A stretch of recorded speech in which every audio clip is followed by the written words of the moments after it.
बच्चों, आज नया चैप्टर शुरू होगा, रासायनिक बंध वाला। अध्याय 4, रासायनिक बंध, रासायनिक आबंधन, इस तरह से कुछ करके लिखा हुआ है। केमिकल बॉन्ड्स इंग्लिश में कहेंगे।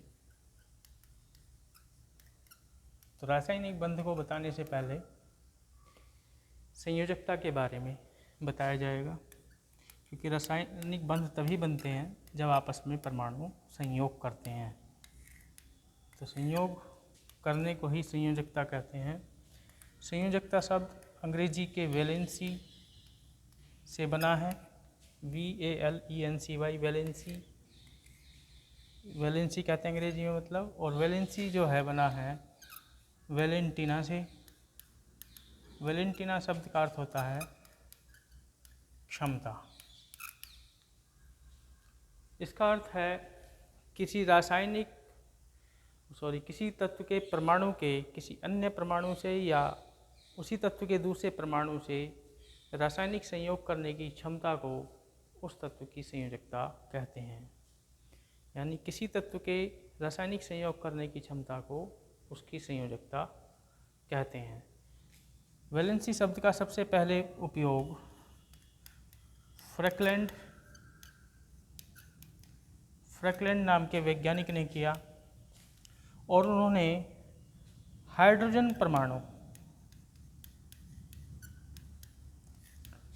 परमाणु की संयोजकता को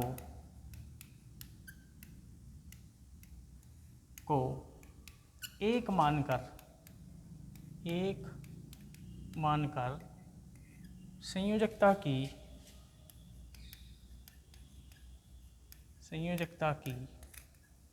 निम्नलिखित परिभाषा दी।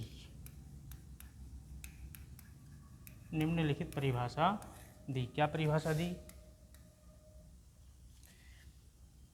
हाइड्रोजन परमाणुओं की वह संख्या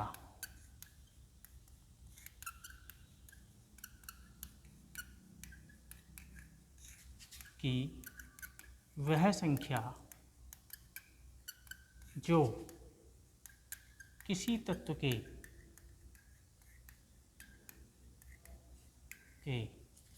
एक परमाणु से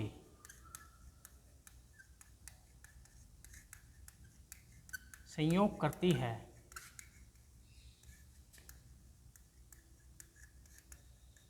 उस तत्व की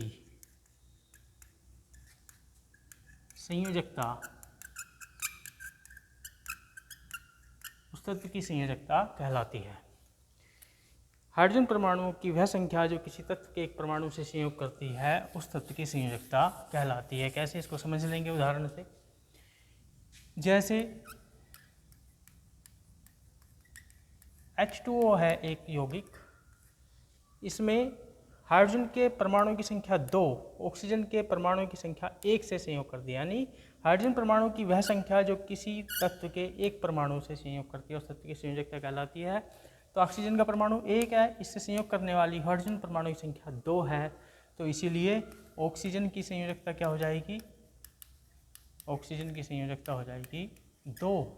और इसी तरह से जो हम देखते हैं NH3 में नाइट्रोजन का परमाणु 1 है, हाइड्रोजन के परमाणु 3 हैं, तो नाइट्रोजन की संयोजकता कितनी हो जाएगी? 3।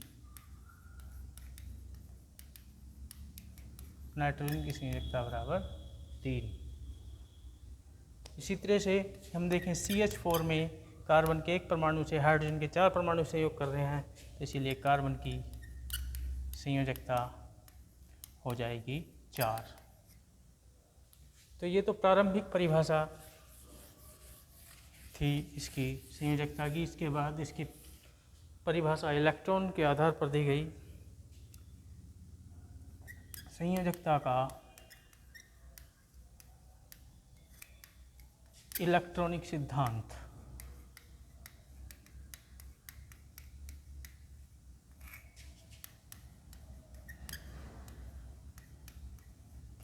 Electronic theory of valency.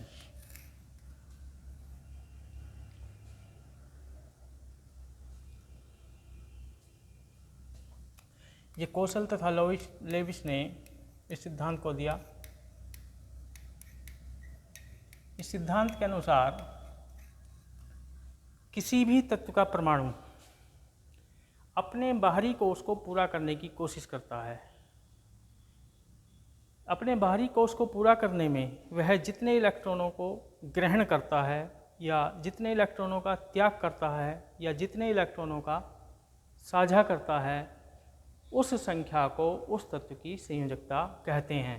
क्योंकि किसी भी परमाणु का बाहरी कोश पूरा माना जाता है जब उसके बाहरी कोश में 8 इलेक्ट्रॉन होते हैं, तो इस नियम को अष्टक नियम भी कहते हैं। तो क्या है अष्टक नियम? किसी भी तत्व का परमाणु अपने बाहरी कोश को पूरा करने की कोशिश करता है, यानी 8 इलेक्ट्रॉन करने की कोशिश करता है। इस कोशिश में वह जितने इलेक्ट्रॉनों को त्याग करता है या जितने इलेक्ट्रॉनों को ग्रहण करता है या जितने इलेक्ट्रॉनों का साझा करता है, इस संख्या को उस तत्व की संयोजकता कहते हैं। जैसे हम देखें, ये है सोडियम, इसका परमाणु क्रमांक 11, 2, 8, 1। इसका इलेक्ट्रॉनिक विन्यास ये होगा बोरबरी नियम से। तो बाहरी कोश में कितने होने चाहिए? 8। अब इसके पास या तो 7 इलेक्ट्रॉन आए जब 8 होगा, या 1 इलेक्ट्रॉन ये त्याग दे। तो जो आसान काम है वो ही होगा तत्व के द्वारा, तो 1 इलेक्ट्रॉन को त्याग देगा आसानी से। तो इसकी संयोजकता कितनी होगी? 1। 1 इलेक्ट्रॉन त्याग करके इसके बाहरी कोश में 8 इलेक्ट्रॉन हो जाएंगे, तो इसलिए इस तत्व की संयोजकता हो जाएगी 1। इसी तरह से जैसे क्लोरीन है, परमाणु क्रमांक 17 होता है। यह 2, 8, 7। अब क्या है, इसके बाहरी कोश में 1 इलेक्ट्रॉन की जरूरत है 8 होने में, तो इसलिए ये 1 इलेक्ट्रॉन ग्रहण कर लेगा आसानी से, तो इसकी संयोजकता हो जाएगी 1। इसकी भी संयोजकता क्या हो जाएगी? 1। इसी तरह से यदि हम देखें, हाइड्रोजन का परमाणु क्रमांक 1 है, इसका इलेक्ट्रॉनिक विन्यास क्या होगा? 1। अब पहला जो कोश होता है बोरबरी नियम से, उसमें अधिकतम 2 ही इलेक्ट्रॉन हो सकते हैं, अतः इसको केवल 1 ही इलेक्ट्रॉन की आवश्यकता है। तो यहाँ पे 2 इलेक्ट्रॉन है। अष्टक नियम इसलिए कहते हैं क्योंकि केवल 2 ही तत्व ऐसे हैं आवर्त सारणी में जिनमें 2 इलेक्ट्रॉन बाहरी कोश में होते हैं, हाइड्रोजन और हीलियम। बाकी सब में बाहरी कोश में 8 इलेक्ट्रॉन होने की आवश्यकता होती है। तो यहाँ पे 1 इलेक्ट्रॉन की आवश्यकता है, तो इसलिए हाइड्रोजन की संयोजकता हो जाएगी 1। ये 1 इलेक्ट्रॉन को त्याग भी सकता है, अपने बाहरी कोश रिक्त हो गया तो फिर तो कुछ इलेक्ट्रॉन ही नहीं बचा, तो भी 1 संयोजकता मानी जाएगी। 1 इलेक्ट्रॉन ग्रहण कर सकता है तो भी 1 संयोजकता मानी जाएगी, और 1 इलेक्ट्रॉन का साझा भी ये कर सकता है तो भी संयोजकता इसकी 1 ही मानी जाएगी। यानी जितने इलेक्ट्रॉनों को त्याग दे या ग्रहण कर ले या साझा कर ले कोई भी तत्व, वह उस तत्व की संयोजकता कहलाती है। इस आधार पर संयोजकता 3 प्रकार की होती हैं। संयोजकता के इलेक्ट्रॉनिक सिद्धांत के आधार पर संयोजकता 3 प्रकार की होती है। नंबर 1, वैद्युत संयोजकता। वैद्युत संयोजकता। नंबर 2, सह संयोजकता। और नंबर 3, उप सह संयोजकता।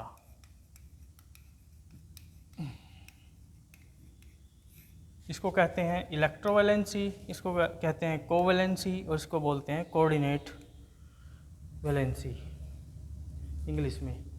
आज इतना ही। कल रासायनिक बंध के बारे में मैं बताऊंगा। इलेक्ट्रॉनिक सिद्धांत के आधार पर 3 प्रकार की संयोजकता होती है, तो इसी प्रकार 3 प्रकार के रासायनिक बंध बनते हैं।